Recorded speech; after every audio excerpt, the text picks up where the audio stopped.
Hello students and welcome back to channel Siraj Shaikh daily study. आज analysis of financial statement में हम start करने जा रहे हैं ट्रेंड एनालिसिस। ये जो टॉपिक है ये SYB कॉम SYBF दोनों के लिए इंपॉर्टेंट रहेगा। स्टार्ट करेंगे आज का क्लास।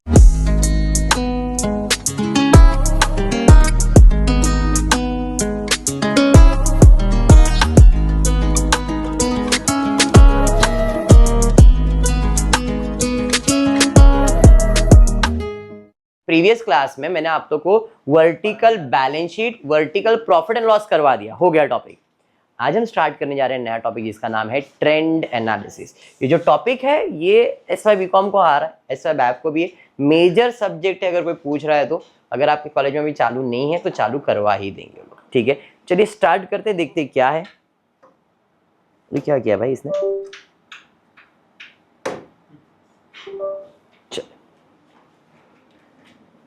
आई होप ये याद है आपको। Sources of fund, application of fund, फिर हमने प्रॉफिट एंड लॉस के सम्स को कन्वर्ट किए थे, प्रॉफिट एंड लॉस का फॉर्मेट, ये सब चीज़ हो गया है ना।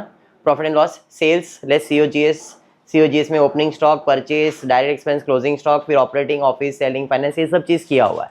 आज प्रॉफिट एंड लॉस नहीं कर रहे, आज हम ट्रेंड एनालिसिस वही बैलेंस शीट का सम कर रहे हैं। आई होप बैलेंस शीट का फॉर्मेट याद है। बैलेंस शीट का फॉर्मेट क्या है? पैसा आएगा 2 जगह से और जाएगा 3 जगह पे। आने का सोर्स मतलब own fund and borrowed fund, जाने का जरिया मतलब fix asset, investment, working capital करवाया था। अब टॉपिक का नाम है ट्रेंड एनालिसिस। अगर आप देख सकते हो, prepare vertical trend balance sheet, एकदम क्लियरली बोला है। अभी ट्रेंड बैलेंस शीट का मतलब क्या होता है? अब अगर ध्यान से देखो क्वेश्चन में, तो आपको ना 3-3 साल का बैलेंस शीट बना के दिया है। 2022, 2023, 2024, 3 साल का बैलेंस शीट बना के दिया है, बट T फॉर्मेट में बना के दिया है। हमको उसको किस में कन्वर्ट करना है? वर्टिकल में। वर्टिकल में तो फॉर्मेट के हिसाब से लिखना पड़ेगा, हाँ या नहीं? अब करना क्या है ट्रेंड एनालिसिस में कि आपको जो बेस ईयर है ये 2022, ये आपका ट्रेंड सेटर है। इसने ट्रेंड सेट किया था 2022 में और उसी के बेसिस पे हमने 2023 में बिजनेस किया, 2024 में बिजनेस किया, या आगे और कोई भी साल हो सकता है। ये 3 साल के लिए, 4 साल के लिए, 5 साल के लिए, 6 साल के लिए भी हो सकता है, जिसमें पहला ईयर हमेशा ट्रेंड सेटर रहेगा और ये हमेशा 100% रहेगा। हमको इसमें परसेंटेज निकालना है कि भाई ये 3 लाख था, ये भी 3 लाख, मतलब 100% ही, सेम टू सेम, कुछ बढ़ा नहीं, कुछ कम नहीं हुआ। लेकिन ये 4 लाख तो ये बढ़ गया, कितना परसेंट बढ़ा, कितना परसेंट कम हो, वो कंपेयर करने वाले, ठीक है, पक्का। चलिए तो पहले तो हम लोग फॉर्मेट कंप्लीट कर लेते। सोर्सेज ऑफ फंड में ओन फंड के अंदर आ जाएगा capital, equity share, preference share, फिर रिजर्व्स एंड सरप्लस, फिर लेस मिसलेनियस एक्सपेंसेस। फॉर्मेट अगर आपको ध्यान में हो तो। बोरोड फंड में, अब जैसे यहाँ पे कैपिटल में इक्विटी कैपिटल और प्रेफरेंस कैपिटल मैंने डाल दिया। Equity share capital 3 lakh, 3 lakh, 4 lakh. Preference share capital डाल दिया, बराबर। और कोई कैपिटल है क्या? नहीं। दोनों को ऐड करोगे तो टोटल कैपिटल मिल जाएगा। टोटल कर रहे तो टोटल कैपिटल दे दिया। ऐड करेंगे इसके अंदर रिजर्व्स एंड सरप्लस, ऐड करूंगा रिजर्व्स एंड सरप्लस। देखो जनरल रिजर्व खाली एक अकेला ही है, 50,000, 1 लाख और 1 लाख, 50,000, 1 लाख और 1 लाख। बैलेंस शीट बन रहा है ये, ठीक है। और कोई रिजर्व्स है क्या? नहीं। तो टोटल ऑफ रिजर्व आ गया माइनस फिक्टिशियस यानी कि मिसलेनियस एक्सपेंसेस। देखो प्रिलिमिनरी एक्सपेंसेस दिख रहा है, फिक्टिशियस असेट कहते हैं, जो असेट नहीं फिर भी असेट साइड पे। तो फिक्टिशियस असेट के अंदर 25,000, 10,000 और 5,000। अब क्या करोगे? कैपिटल में रिजर्व्स ऐड करेंगे और प्रीलिमिनरी एक्सपेंसेस माइनस करेंगे तो टोटल ओन फंड मिल जाएगा। तो टोटल ओन फंड आ जाएगा आपके पास 5 लाख प्लस 50,000, कितना हो गया? 5 लाख 50, माइनस करोगे 25,000 तो मिल गया 5 लाख 25। ये लाइन ऐसे ऐड किया है, कोई ज़रूरत नहीं है। 5 और 1 6 लाख में से 10 माइनस करोगे तो आपको 5,90,000 बराबर ना। 6 लाख 50 प्लस 7.5 लाख में 5,000 माइनस करोगे 7,45,000। यहाँ तक समझ में आया ओन फंड। अब heading number 2 borrowed fund. Borrowed fund में देख सकते हो खाली एक ही दिख रहा है, सिक्योर्ड लोन, और डायरेक्टली सिक्योर्ड लोन लिख दिया। अब own fund plus borrowed fund करेंगे तो हमको क्या मिलेगा? Capital employed. 5 lakh 25 plus 1 lakh 6 lakh 25, add किया, लाइबिलिटीज खत्म। लाइबिलिटीज में अगर आप ये आपकी लाइबिलिटीज देखो तो खाली मैंने क्रेडिटर्स और बिल्स पेबल नहीं लिखा, बाकी सब तो लिख दिया ना।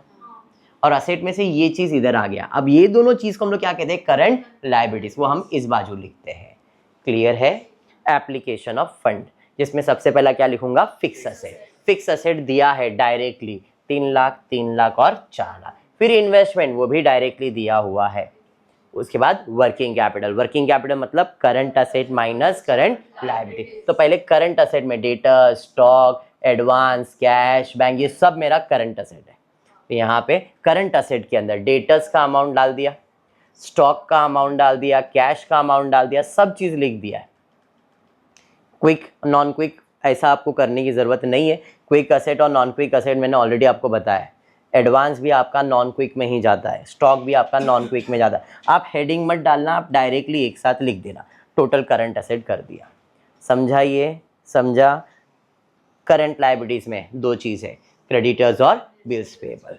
Creditors, bills payable, done.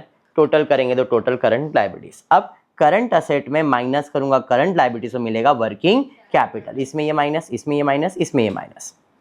अब 3 अमाउंट मिलेंगे, fix asset, investment, working capital. Add करूंगा तो मुझे मिलेगा कैपिटल एम्प्लॉयड। 3 लाख, 4 लाख और 2 लाख 25, 6 लाख 25 है ना। असेट और लायबिलिटीज का टोटल मैच हो गया। इधर 3 और 1 4 लाख और 2 लाख 6 लाख 90 हज़ार, 6 लाख 90 हज़ार, 5 लाख और 2 7 लाख 95, 7 लाख हो गया। बैलेंस शीट टैली, काम खत्म। करना क्या था, बैलेंस शीट को कॉपी पेस्ट किया, लेकिन कौन से फॉर्मेट में, वर्टिकल फॉर्मेट में। अब टॉपिक में क्या था प्रशांत, ट्रेंड एनालिसिस था। अब ट्रेंड एनालिसिस में हमको क्या करना है, तो हमारा जो बेस ईयर होता है ना, जैसे इस क्वेश्चन में हमारा बेस ईयर क्या था, मेरा बेस ईयर था 2022। तो इधर जितने भी अमाउंट्स आपने लिखे, जितना अमाउंट का कॉलम उतना परसेंटेज का कॉलम मैंने बनाया।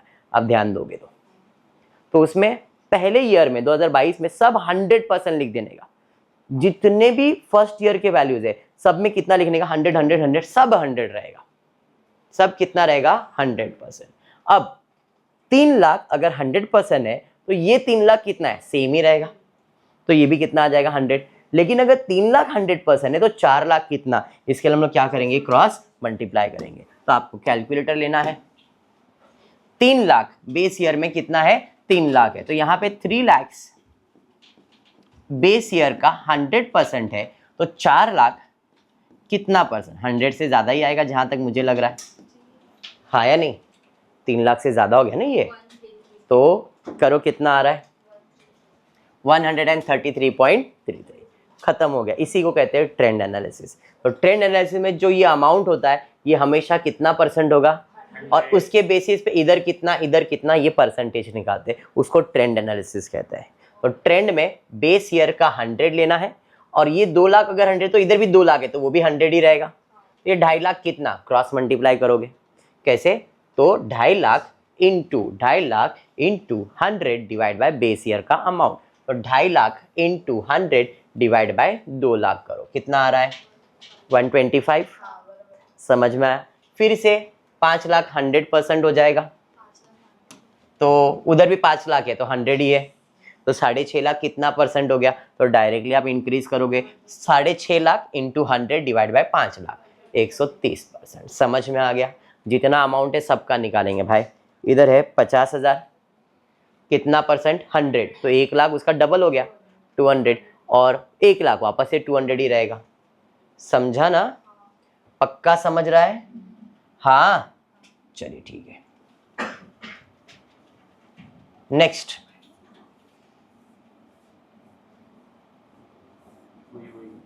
यही है ना, क्या हो गया अभी इसको, चलो ठीक है। फिक्टिशियस 25,000 है, 100%, ये 100%, 10,000 कम हो गया ना, 25 से कम मतलब 100 से कम ही आएगा। तो 25,000 100 है तो 10 कितना, तो 10,000 इंटू 100 डिवाइड बाय 25,000। आपको क्या करना है, जो भी अमाउंट इधर है उसको मल्टीप्लाई बाय 100 करना है और डिवाइड इस अमाउंट से कर देने का। तो देखो 40 और 5,000 तो और कम हो जाएगा। अरे समझा, ये 25,000 अगर 100% है तो 90 कितना, 95 कितना, इसका परसेंटेज निकालना चाहो तो निकालो, बट ये मैंने पहले ही बताया, लिखने की जरूरत नहीं थी। सेम इधर भी वही लॉजिक, इधर भी वही लॉजिक, सब जगह वैसे ही सॉल्व होगा। इसी को कहते हैं ट्रेंड एनालिसिस। कर सकते हो, सारे अमाउंट का परसेंटेज निकाल सकते हो। ये आपका असाइनमेंट है, आपको सेम सम ऐसे ही सॉल्व करना है। पहले बैलेंस शीट का फॉर्मेट निकालोगे, फॉर्मेट निकालने के बाद ट्रेंड में देखना है कितने ईयर्स है। अभी ये 3 साल था तो 3 कॉलम बना है, अगर ये 5 साल रहता तो 5 कॉलम उधर और एक्स्ट्रा बन जाता, जिसमें पहला ईयर हमेशा क्या रहेगा 100%। देखो मैंने बेस ईयर सारे वैल्यूज 100 ही लिखे हैं, समझा, एंड अकॉर्डिंगली उसमें कितने परसेंटेज बढ़ रहे या कम हो रहे वो दिखाने का है। इसको कहते हैं trend setter, trend analysis. Topic clear हुआ? पक्का? हाँ, तो ऐसा मुंह क्यों बनाई? अच्छा सॉरी, मुंह ऐसा है, कोई प्रॉब्लम नहीं। तो आज की क्लास में इतना ही करेंगे। होपफुली वीडियो पसंद आए तो प्लीज वीडियो को लाइक कर देना, फ्रेंड ग्रुप में शेयर करना, चैनल को सब्सक्राइब करना। Thank you for watching the video.